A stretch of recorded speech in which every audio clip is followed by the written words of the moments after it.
Sexy Nerd is back again, and I'm doing a special little thing before Napoleon. We're doing the Haitian Revolution, and I'm going to try and do as many videos as I possibly can really quickly. But let's, as far as I know, I know that Napoleon really kind of screwed up this whole thing as well. It's another thing in Egypt because he just didn't like black people. Let's be honest. And yes, I still maintain that yes, I take back what I said about him being like Nazi Hitler and everything, and eradicating people, and he was still a racist bastard. Let's not erase that fact. He just didn't want to kill everyone. Yeah, so it's just, I don't know. It's still really fascinating because, all these people think that they can achieve so much through white only stuff that, it's like, if you actually, let's just talk about the Haitian Revolution, and we'll see, and we'll learn a little bit more about what Napoleon's role was, and how this whole entire conflict actually got started. Because Haiti's been its own state. It's basically its own place, and it used to be. It came from up as a slave country, and I'd love to hear that story. So please smash that like button if you want to see more sexy and nerdy content, and subscribe if you think I deserve it. Let's do this thing, y'all. Saint-Domingue, 1791. Only a year before, the man had been a warrior in the Congo. Captured by his enemies, he was sold into slavery, crammed into a festering ship's hold. More than 1 out of every 7 captives taken died before they ever saw western shores. But he's one of the lucky ones. He at last makes it to the plantation, where he will likely die. He learns this from one of the few enslaved men who speaks his language. They will be raising sugarcane. A dangerous and exhausting task, with a harvest season lasting from December to July. Half the new arrivals will die of disease before the year is out. And if they try to escape, they face punishments ranging from whipping to amputation. The men who harvest the cane have cuts all over their bodies. The women who process it are missing arms from the crushing machines, or have massive burns from the boiling vats of sugar. So awful. The death rates are so high, his guide says. Plantation owners don't bother providing food or clothing. They just buy more enslaved people when the current group is worked to death. But not for much longer, he says. It is good this new arrival is a warrior, because they have use for warriors. There's going to be a revolution. I should have happened, man. Jesus, that is terrible. The Haitian Revolution is a unique event, both an offshoot of the French Revolution and an anti-colonial struggle. Haiti would become the second American nation to successfully win independence. Wow. And it remains, to this day, history's only example of enslaved people successfully rising up against their oppressors. An act that stunned the world and reshuffled the political order. Well, from inspiring movements in other colonies to forcing Napoleon to sell Louisiana to the United States. Its effect would be profound. But there is no good ending for the people that fought and died to create the world's first government led by liberated slaves. For the example of Haiti's revolution, including the violence of its rising, caused other nations to do everything they could to weaken the young government. Policies that, 200 years later, still impact Haiti and contribute to its current difficulties. But the roots of that instability were there from the beginning, because the economy of the French colony of Saint-Domingue, later known as Haiti, was largely devoted to a single plant. In Saint-Domingue, sugar was king. French settlers arrived on the island of Hispaniola via Caribbean piracy. And though the island had been Columbus's first landing place in the Americas, after a century as a Spanish colony, it was neglected and sparsely populated. Really? By 1625, French pirates had begun setting up agricultural settlements on the western side, importing large numbers of African slaves. By 1697, the division was official, splitting Hispaniola into the French Saint-Domingue in the west and the Spanish Santo Domingo in the east. And within 50 years, Saint-Domingue was a crucial part of the Atlantic trade. Because Saint-Domingue, as it turned out, was the ideal place to grow 3 products that Europe and its North American colonies couldn't get enough of. The first was indigo, a plant that produced a rich blue dye. And Next tobacco. was coffee, the beverage of choice during the Enlightenment. But mostly, it was sugar, a substance Europeans couldn't get enough of, whether raw or converted to rum. And the tiny colony of Saint-Domingue produced about half of the coffee and sugar consumed in Europe. It was by far the wealthiest colony in the Caribbean, if not the world, and the jewel of France's imperial crown. In fact, 1 in every 25 Frenchmen had a job supported by the Saint-Domingue trade. But there was trouble underneath the surface of this economic powerhouse, because Saint-Domingue was a slave society. A place that didn't just have slavery, but was structured entirely around the bloody institution.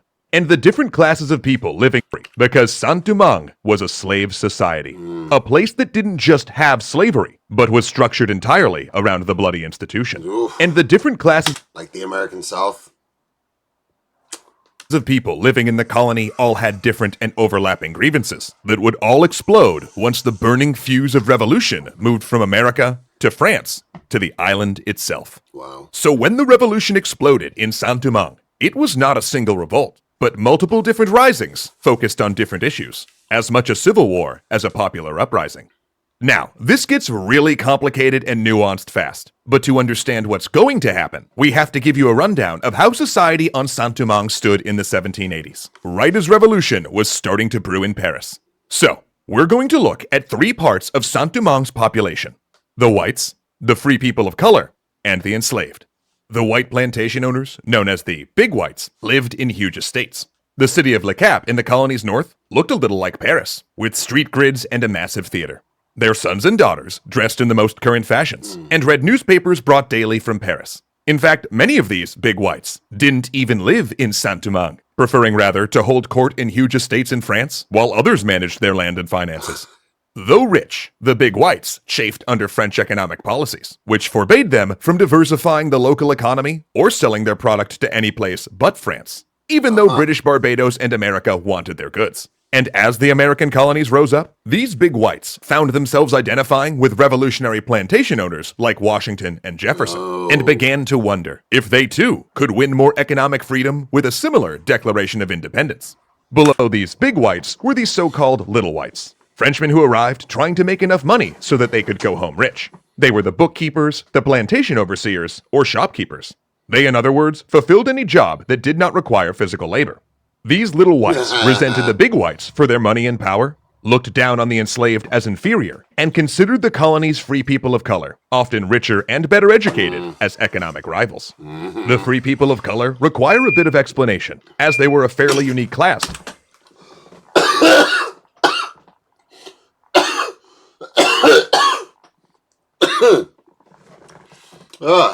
Wow.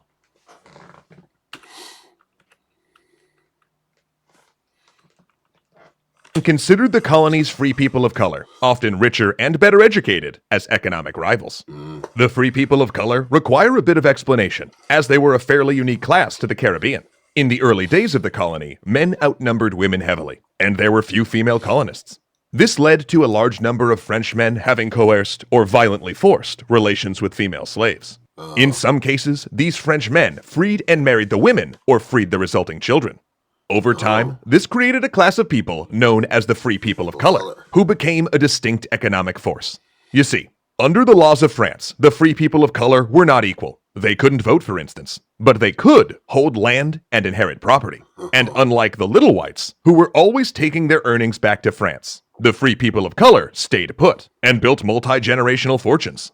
As a result, many prospered, often coming to own plantations with their own enslaved workforce. Indeed, new arrivals to the colony from France often crossed the color line to marry into this group due to their wealth and local connections. Really? Like the Big Whites, they dressed That must have gone over super well.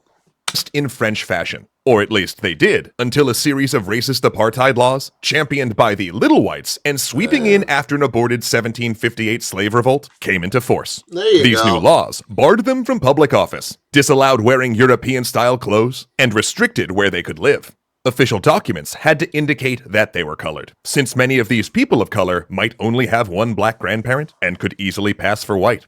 And bizarre charts tracked blood quantum to figure out exactly how black someone was. Wow. With a fairer system What? still within living memory, the free people of color would see the French Revolution as an opportunity to gain legal equality as citizens.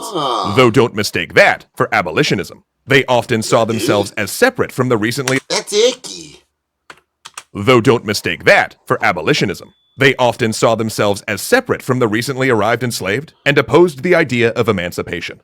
And then there were the enslaved, Pathetic. a group that outnumbered all the other groups 10 to 1, and a population that died so fast due to disease, mistreatment, and the tortures of forced labor that a third of all enslaved people kidnapped from Africa went to Saint-Domingue. Recently arrived from different areas, they spoke a common French Creole and developed Vodou, a system of religious beliefs that melded African religious elements with Catholicism. And while any open resistance was put down with violent punishments, including being thrown into boiling sugar, eaten alive by insects, or blown up with gunpowder, the enslaved developed other methods of economic sabotage. In some cases, they might go on strike, disappearing until a particularly cruel overseer was fired. And groups of escaped slaves, known as Maroons, lived in the mountains, raiding plantations for supplies and carrying out guerrilla warfare. But there were also more everyday forms of resistance. Slow work, faking illness, or pretending not to understand tasks. Tactics that proved so effective that the colony's white population were thoroughly convinced that the enslaved were stupid and lazy. An attitude that caused them to fatally underestimate the threat when the revolution came, and the battered enslaved turned their machetes to a different use. Because while there were divisions in class, even among the enslaved, they did have a unifying cause. They wanted freedom, and to put the plantations to the torch. Okay. Paris. Okay, so my plan right now is to do. Right now my plan is to do.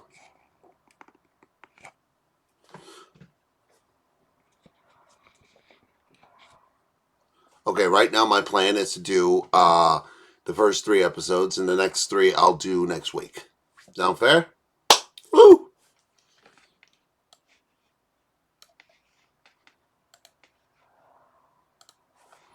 August 26th, 1789.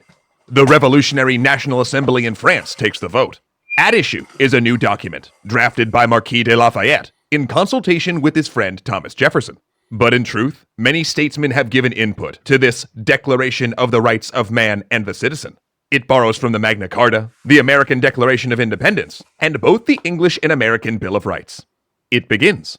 Article 1. Men are born and remain free and in equal rights. Social distinctions can be founded only on the common good. Though they do not know it, these words will light a fuse that will burn all the way across the Atlantic and blow the slave society of Saint-Domingue to smithereens.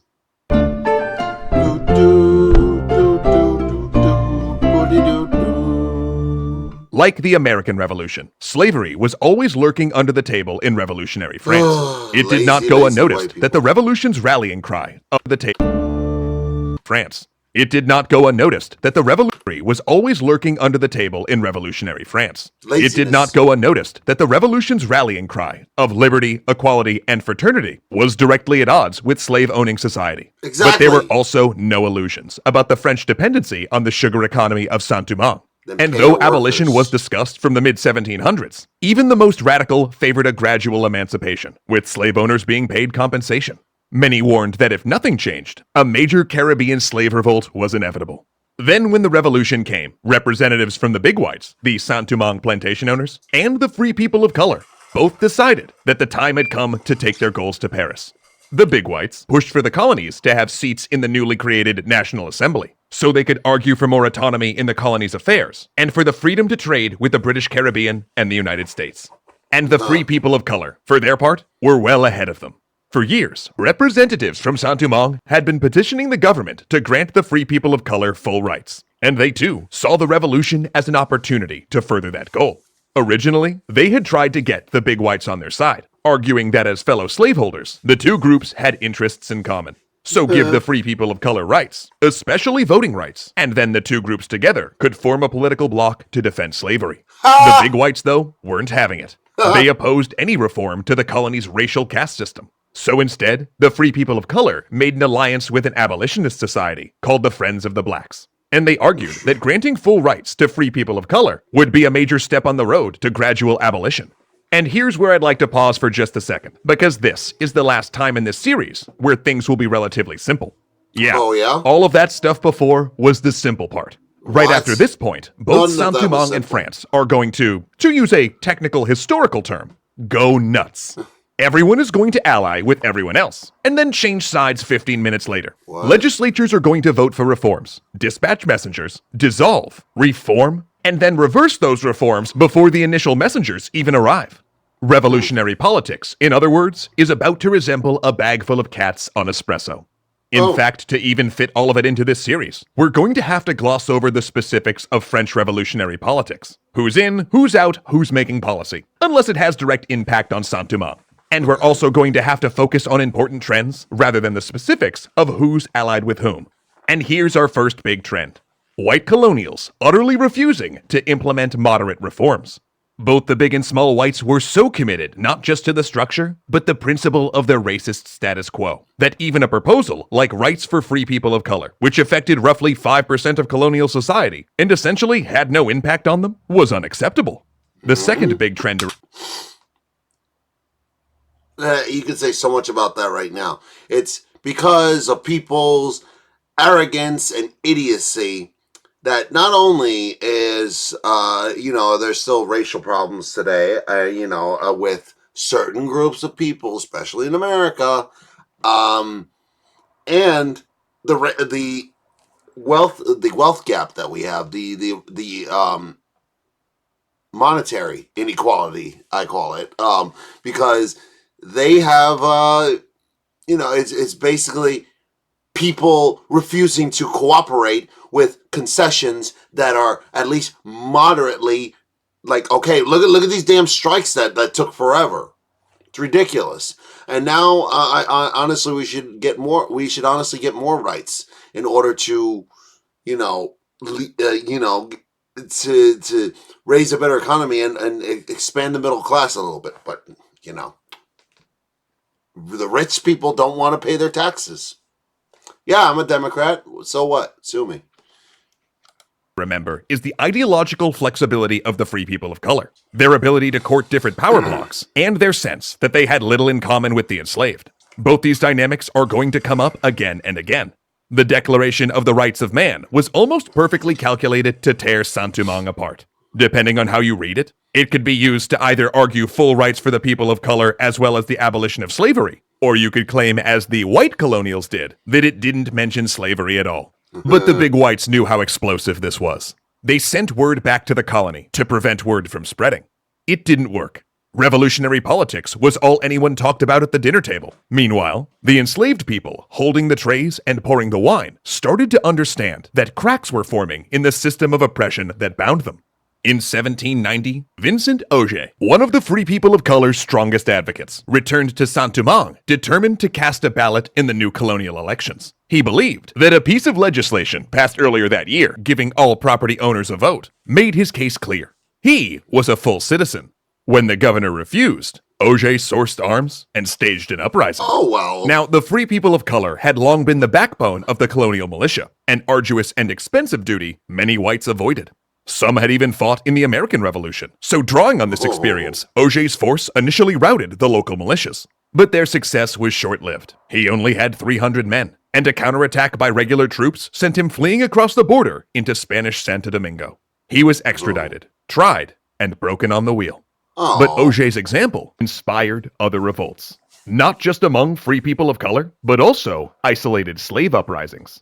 The big whites refused to compromise, even though the rebels were not even demanding full emancipation. They wanted their leaders freed, an extra day off per week, and the abolition of whipping.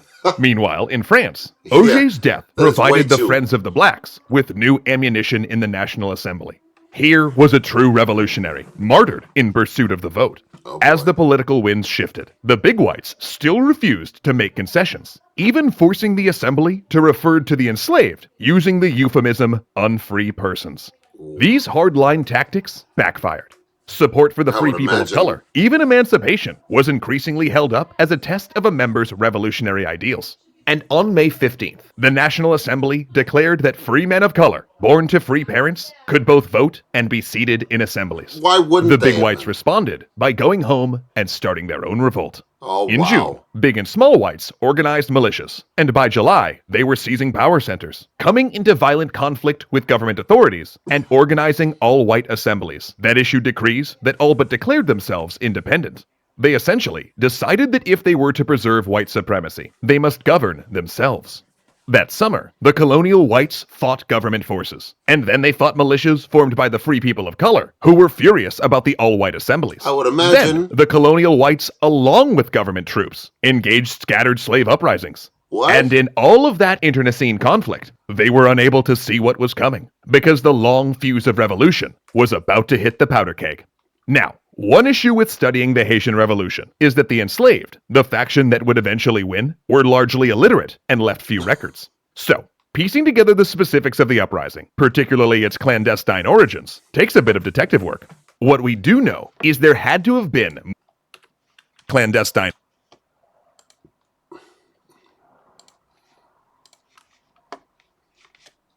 origins. Takes a bit of detective work. What we do know is there had to have been months, if not years, of preparation. Likely those enslaved in houses, largely born in the colony and French-speaking, overheard conversations about the revolution and carried the news to others. Enslaved drivers and overseers, those with leadership roles, started organizing squads. In fact, the predominance of carriage drivers in revolutionary leadership suggests that they performed a major communication and intelligence role, passing messages between plantations. Then, the night came. August 14th, 1791. Duddy Bookman, Vodou priest, carriage driver, and rebel leader, holds a meeting at night on an open plain. Fires burn bright. A tropical storm rages in the distance. A good omen. Religious ceremonies like this are permitted on most plantations, and considered a healthy release valve keeping insurrection at bay. Ironically, however, this summer, the enslaved have done the exact opposite, using the unsupervised gatherings to plan an uprising. And Vodou is the perfect medium of exchange, containing elements of various West African religions. It's one of the few cultural overlaps that the enslaved have, no matter where they were captured. But this meeting is an emergency. A cell has triggered the uprising early, and upon capture, confessed everything. The plantation owners, thankfully, had not believed that the enslaved could organize on the level their captives described. According to tradition, Bookman and several priestesses extracted oaths and drank animal blood to seal a pact with the goddess of love. They swear to free themselves and free the land. Then, they take up their cane knives and steady their souls. Why would you be smiling after drinking animal blood?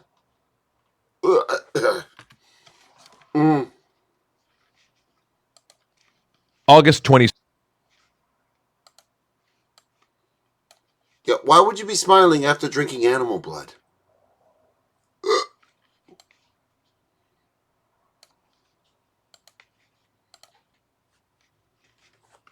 Second, 1791. North Province, Saint-Domingue. A dog barks, waking the plantation manager. He tells the mutt to quiet down and drifts back to sleep. Minutes later, there's another noise. He rises and goes to the window, where he then sees that his house is surrounded by the plantation slaves, carrying machetes and torches. "Who goes there?" he calls. A voice like thunder answers. "It is death."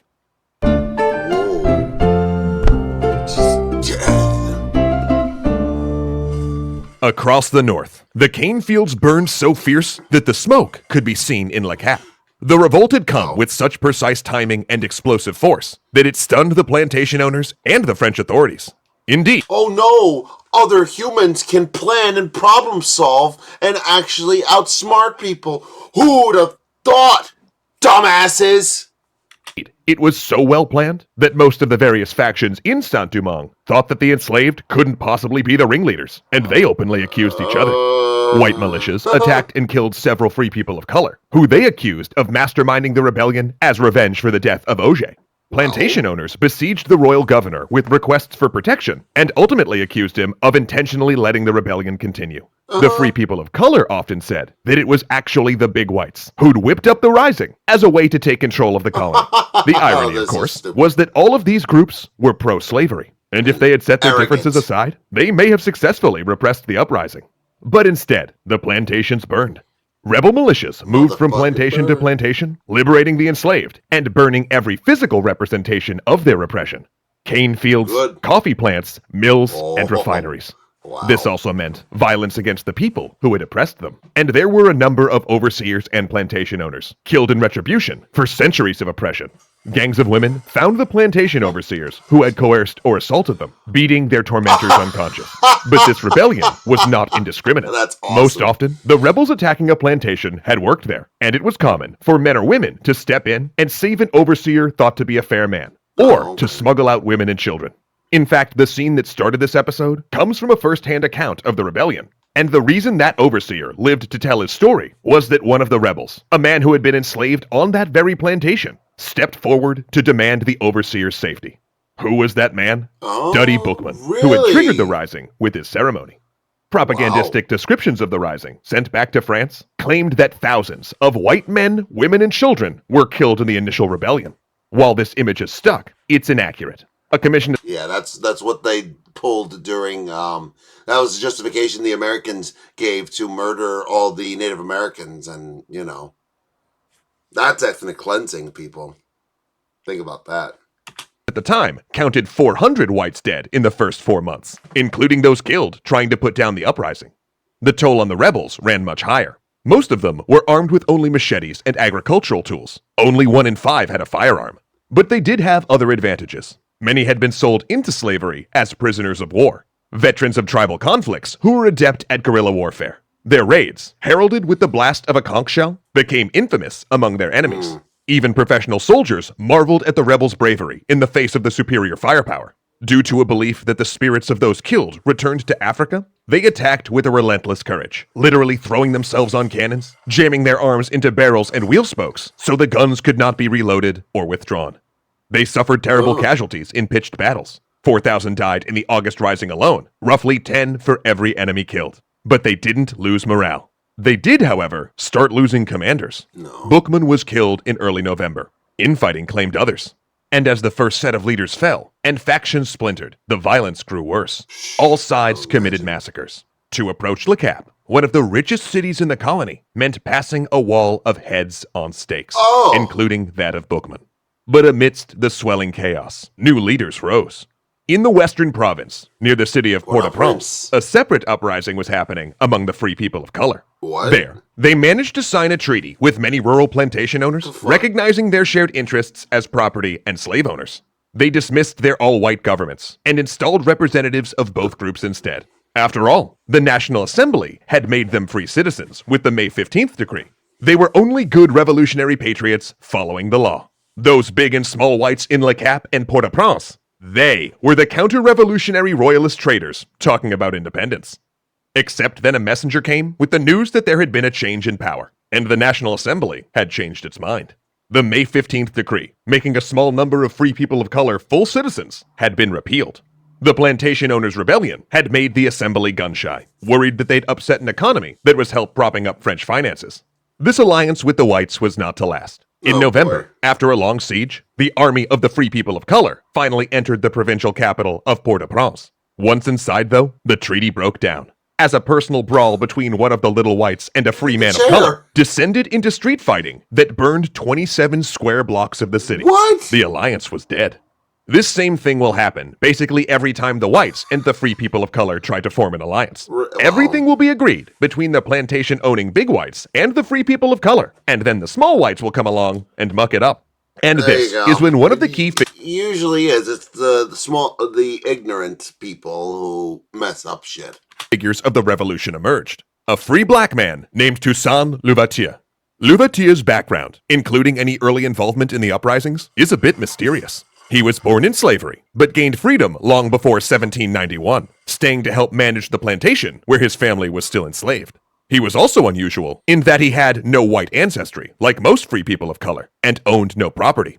Perhaps this fact, the sense that he was of two worlds, was why he was chosen to broker peace between the big whites and the black rebels in the northern province. Because you see, by late November, it was a stalemate. The rebel army held much of the countryside, but the whites and government forces controlled the cities. In addition, a commission had just arrived from France with news that the country had a new constitution, one that granted amnesty for actions committed during the initial revolution. Louverture helped the rebel generals create terms, then carried them to the big whites, and get this, here are the terms that the generals of the rebellion offered. The enslaved would return to the plantations, and the generals would get freed. Yeah, you heard that right. The leaders go free, and everyone else goes back into slavery. See, here's another major theme to keep your finger on. Over and over again, we'll see the leaders of the Haitian Revolution make decisions that benefit themselves at the expense of the movement. Now it's unclear if the generals could even have gotten their troops to accept these terms, but we'll never know. Because the big whites, once again, completely refused to compromise, rejecting even these terms. The only winner was Louverture, who gained major respect among the generals. In fact, he was soon one of them, a fellow general in the rebellion. And like many of the other generals, both of the rebels and the free people of color, he settled into living in a large house, giving orders in the little jigsaw piece of the north he controlled. And that's when Louverture began showing himself to be an exceptionally able statesman. On the battlefield, he brought an organization and discipline to his forces that was previously missing in the rebel armies. And his political talents, too, were exceptional. He was excellent at striking compromise, bringing opposing sides together, and finding a situation all could live with. What? While the compromise, bringing up. Is this guy wearing gloves or something? Why are his hands brown? I think they made a mistake there. Opposing sides together and finding a situation all could live with. While the fighting was at a low ebb and in control of the countryside, the rebels went about creating a black society with black leaders, courts, and administrations, which is incredible when you think that they had just been enslaved months before. But this was also a society headed by military officers, with peasants farming whatever land they could. To buy weapons from Spanish Santo Domingo, the generals often forced people to grow sugar on the old plantations, and, at times, even sold subordinates into slavery, a practice Louverture refused to take part in, because the revolution to this point was about better working conditions and more power, rather than abolitionism. But that would soon change, because a ship was coming. On it were several commissioners from France, carrying a newly signed law granting full civil and political rights to the free people of color in the colonies. Oh, that's right, the government had reversed itself again, going from some free people of color having rights to none, to then everyone, all in about 4 months. But the commission also carried orders to crush the white extremist dreams of independence, integrate the local assemblies, and end the slave insurrection. They came with 6,000 soldiers, but they would need more. Because within 6 months of the commission's arrival, other ships would be arriving in Saint-Domingue, ships from Britain and Spain. France was at war, and the war in Saint-Domingue was going international. Oh boy. Yeah.